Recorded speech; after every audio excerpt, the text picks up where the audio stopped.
जैसे मैं बाहर निकलती थी उन्होंने बहुत ही यानी कि आवाज़ें कसना और यानी कि यहाँ तक कि मेरे अपने ख़ानदान वालों ने मुझे नाता तोड़ दिया मुझसे। किसी की परवाह इसलिए नहीं थी कि मुझे भीख नहीं मांगना था किसी से। उस वक्त ये सिचुएशन थी, बात बात पे वो रो पड़ते थे तो वो रोने लगे। तो मुझे ये कहा ऐसा करो या तो मुझे छोड़ दो या फिर मार दो मुझे। अस्सलाम वालेकुम नाज़रीन, आप देख रहे हैं वॉइस पोर्टल और मैं हूं आपका मेज़बान उस्मान लोधी। हिम्मत मर्दा मदद खुदा। नाज़रीन, ये ज़रबुल मिसल आपने सैकड़ों दफ़ा सुनी होगी, लेकिन आज हम आपके सामने इस ज़रबुल मिसल की अमली मिसाल लेकर हाजिर हुए हैं। हमारे साथ एक खातून मौजूद है जिन्होंने इस मिसाल को अमली जामा पहनाया। इनकी स्टोरी ये है कि इनके खाविंद शदीद बीमार हो गए और इस कदर बीमार हो गए कि उठने के काबिल नहीं रहे कि इस वजह से इनके घर के हालात काफ़ी खस्ता हो गए, जिसकी वजह से काफ़ी परेशानियों ने इनको घेर लिया। तब इन्होंने फ़ैसला किया कि इनको अपने हालात बदलने के लिए ख़ुद ही बाहर निकलना पड़ेगा और ख़ुद हिम्मत करना पड़ेगी।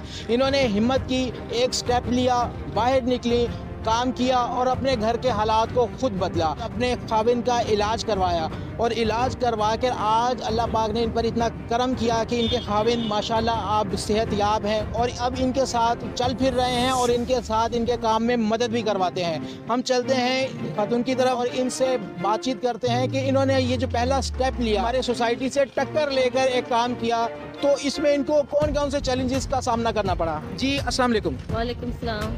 किस तरीके से इतनी हिम्मत कैसे आई बाहर निकलने की, क्योंकि हमारे माशरे में तो बहुत कम देखा गया है कि ख़वातीन बाहर निकल रही हैं और कोई काम कर रही हैं, और ख़ास तौर पे इस तरह का कोई काम कर रही हैं जो कि ख़वातीन के लिए हमारे माशरे में समझा जाता है कि ख़वातीन इस तरह काम नहीं कर सकती।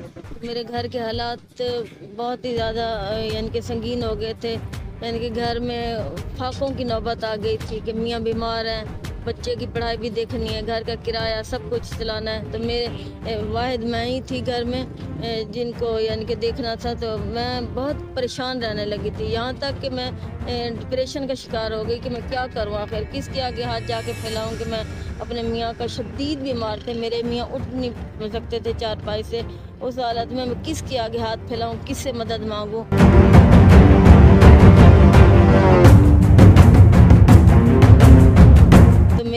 मैंने अपने अल्लाह से रो रो के दुआ मांगे। मेरे दिमाग में अल्लाह ने ही मुझे डाला कि मैं क्यों ना मैं खुद खाना, जैसे मैं खाना पका सकती हूँ तो क्यों ना मैं खुद ही खाना पका कर बाहर निकलूँ और मैं अपने घर के हालात को बेहतर करूँ। तो मैं यानी कि छोटे से बर्तनों में लेके खाना बाहर आई। जैसे आपने कहा कि छोटे बर्तनों में आपने खाना बनाया, बाहर आई, ये सब तो आपने घर के अंदर किया, लेकिन जब बाहर निकली, पहला स्टेप बाहर निकाला, तो माशरे ने किस किस्म का रद्द अमल शो किया आपके सामने? अगर मैं ये बोलूँगी कि मेरे साथ बहुत अच्छा किया, नहीं मैं ये नहीं झूठ नहीं बोलूँगी, मेरे साथ यानी कि बहुत ही बुरा यानी कि उन्होंने सलूक किया। जैसे मैं बाहर निकलती थी तो मैं पहले खुद ही घबराई होती थी कि मैं बाहर कैसे नज़रों को फेस करूँगी, कैसे लोगों को यानी कि बाहर निकलूँगी। लेकिन जैसे मैं आई तो उन्होंने बहुत ही यानी कि आवाज़ें कसना और यानी कि यहाँ तक कि मेरे अपने ख़ानदान वालों ने मुझे नाता तोड़ दिया मुझसे, कि बात करनी छोड़ दी कि इससे बेहतर है कि आप भीख मांग लो, ये बाहर निकल के सड़क पे हमारे ख़ानदान का यानी कि नाम ना डबो। मतलब उनको ये मंजूर था कि आप किसी के आगे हाथ फैला लें, लेकिन मेहनत कर रही हैं ये चीज़ उनको कबूल नहीं थी। तो ये था कि बाहर एक औरत यानी कि सड़क पे निकल के खड़ी हुई है और मर्दों के सामने, और यानी कि हमारे माशरे में एक औरत जब सड़क पे बाहर निकल आती है तो उनको बहुत ही बुरी नज़रों से देखा जाता है। लेकिन किसी की परवाह इसलिए नहीं थी कि मुझे भीख नहीं मांगना था किसी से, मुझे किसी के आगे हाथ नहीं फैलाना था, तो इसलिए मुझे लोगों की कोई परवाह नहीं थी। तो मैं यानी कि मुझे एक ही बात ध्यान में थी कि मैंने अपने घर को चलाना है, मेरे मियाँ को उठाना है और मेरे अल्लाह ने मेरा साथ देना है। मुझे अल्लाह पे पूरा भरोसा था। जिस दिन मैं पहले दिन भी निकली बाहर तो उसमें कि अल्लाह मेरा साथ देगा, मुझे दुनिया चाहे कुछ भी कहे, मैंने अपने मियाँ को भी उठाना है और अपने घर के हालात भी बेहतर करने। आपके जो मियाँ थे उनका रद्द अमल क्या था? मैं ऐसे बैठी अल्लाह के आगे रो रही थी बैठ के नमाज में कि या अल्लाह मैं क्या करूं, आखिर क्या ऐसा करूं कि मैं अपने मियाँ को पैसे कहाँ से लाऊं जिसका इलाज कराऊं उनका। तो जैसे ही मैं यानी कि दुआ मांग के उठी, मैं डायलॉग नहीं बोल रही, मैं हकीकत बता रही हूँ ये, कि मैं जैसे ही मैं उठी तो मेरे जहन में एकदम से आया कि मैं खाना पकाऊंगी और इस तरह से अपने मियाँ से मैं बात करती हूँ। जब मैं बात करने के लिए गई हिम्मत करके, तो उन्होंने यानी कि उस वक्त ये सिचुएशन थी, बात बात पे वो रो पड़ते थे, तो वो रोने लगे। मुझे ये कहा ऐसा करो या तो मुझे छोड़ दो या फिर मार दो मुझे। मैं ऐसा नहीं कर सकता कि आपको बाहर निकलने के लोग क्या कहेंगे, ख़ानदान वाले क्या कहेंगे कि यानी कि एक औरत को इतनी मर्द ये हो गया कि बाहर निकाल दिया।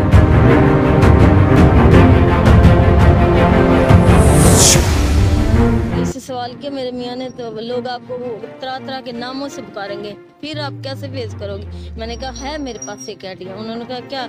मैंने कहा मैं अपना नाम रखूंगी बहन जी, अपना नाम बहन जी रखूंगी। जो लोग आएंगे मुझे कहेंगे बहन जी, और एक दिन होगा सब लोग मुझे बहन जी के नाम से जानेंगे। अल्हम्दुलिल्लाह आज मुझे सब लोग बहन जी मैं अपना लिखवाया और आज मुझे बहन जी के नाम से ही जाना जाता है। और मैंने कहा नहीं, आप मुझ पे भरोसा है। उन्होंने कहा हाँ भरोसा है। मैंने कहा बस आप छोड़ दो। ये मैं नहीं कह रही, ये मेरे अल्लाह ने मुझे इशारा दिया और मेरा अल्लाह ही मुझसे कुछ करवाना चाह रहे हैं तो मुझे करने दें। मैं खुद कुछ करूँगी और इंशाअल्लाह आप यहाँ से उठोगे, आप चारपाई से उठोगे, एक दिन होगा आप मेरे साथ खड़े होगे इंशाअल्लाह। मैंने उनको कहा तो उन्होंने कहा बस अगर आप की इतनी हिम्मत है। मैंने 4 दिन 5 दिन इजाज़त देती रही, लेकिन जब उनको समझ आई उन्होंने कहा बस आपको अल्लाह पे भरोसा है, आप मेरी इजाज़त है। कि इनकी खुददारी ने गवारा नहीं किया कि ये किसी के आगे हाथ फैलाएं, इसीलिए इन्होंने मेहनत करने का रास्ते को अपनाया, एक मिशन अपना बनाया कि इन्होंने अपने मियाँ का इलाज करवाना है, इस पोजीशन में लेकर आना है कि वो अपने पाँव पर खड़े हो जाएं। और अल्लाह पाक ने इनका साथ दिया और आज इनके मियाँ माशाल्लाह चल फिर रहे हैं, इनके काम में इनकी मदद भी कर रहे हैं। हमारे साथ जो खातून मौजूद थी, उनके हस्बैंड हमारे साथ मौजूद हैं। इजाज़त मांगी कि मैंने बाहर जाना है, काम करना है, तो आपका क्या रद्द अमल था? सर वही था जो हर बंदे का होता है कि मेरी वो नहीं चाह रहा था कि ये बाहर निकलें कोई काम करें, लेकिन मजबूरी थी कि मैं उस वक्त चल फिर भी नहीं सकता था, चारपाई पे था, तो इसके सिवा कोई चारा ही नहीं था। क्या वजह थी जिस वजह से आपका दिल नहीं था कि ये बाहर ना जाएं? हमारे मुआशरे का सिस्टम ज़रा सही नहीं है, तरह तरह की बातें करते हैं, जुमलेबाजी ये वो, तो लोगों के बिहेवियर इनके साथ कैसा होगा उसी को देख के परेशान थे कि इसलिए मैं कह रहा था कि नहीं बाहर नहीं निकलो। मेन चीज़ होती है मियां बीवी का रिश्ता बहुत बड़ा रिश्ता होता है, एक दूसरे के ऊपर एतमाद होता है, तो मुझे इनके ऊपर पूरा एतमाद था। लोगों की परवाह फिर करना हमने छोड़ दिया। हमने लोगों ने क्या देना है, जो कुछ करना होता है अल्लाह पाक ने करना होता है, अल्लाह पाक से मदद मांगनी चाहिए, और मेहनत कर रहे थे तो मैंने इनको इजाज़त दे दी। बड़ी ज़बरदस्त बात की है कि लोगों ने हमें क्या देना होता है, देने वाली ज़ात अल्लाह पाक की है। ख़वातीन हैं, उनको कोई मैसेज देना चाहेंगी जो घर में होती हैं, जिनको कोई मुश्किलात आ जाती हैं और वो सोचती हैं कि हम बाहर निकलेंगी तो निकलते हुए हमें लोगों के तानों का सामना करना पड़ेगा। आप उन तमाम ख़वातीन के लिए एक रोल मॉडल हैं, तो आप उनको क्या मैसेज देना चाहेंगी? ज़िंदगी में कोई भी काम हो, मुश्किलात बहुत होती हैं, लेकिन अगर आपकी लगन और मेहनत सच्ची है तो अल्लाह ताला भी आपका साथ देते हैं। अल्लाह ताला उन्हीं के साथ देते हैं जो हमेशा सच्चाई की राह में डटे रहें। जब आप बाहर निकलेंगे तो माशरा आपका साथ नहीं देता, माशरा भी तब साथ देता है जब आप कामयाब होंगे। मत ना हारें, इंशाअल्लाह ताला आप कामयाब होंगे तो उस वक्त आपका माशरा भी इज्जत देगा। और वो ख़वातीन जो 8 मार्च को बाहर निकलती हैं और निकल के बेहुदा किस्म के स्लोगन्स लगाती हैं और अजीब अजीब किस्म के राइट्स मांगती हैं, वो हमारे माशरे का रियल फेस नहीं है। हमारे माशरे का रियल फेस इन जैसी बाहिम्मत ख़वातीन और इन जैसी अज़म वाली खातून हैं जो कि अपने हालात से लड़ती हैं और उनको ख़ुद बदलने के लिए एक स्टेप उठाती हैं। इन जैसी बाहिम्मत ख़वातीन को हम और हमारी टीम की तरफ से सल्यूट है।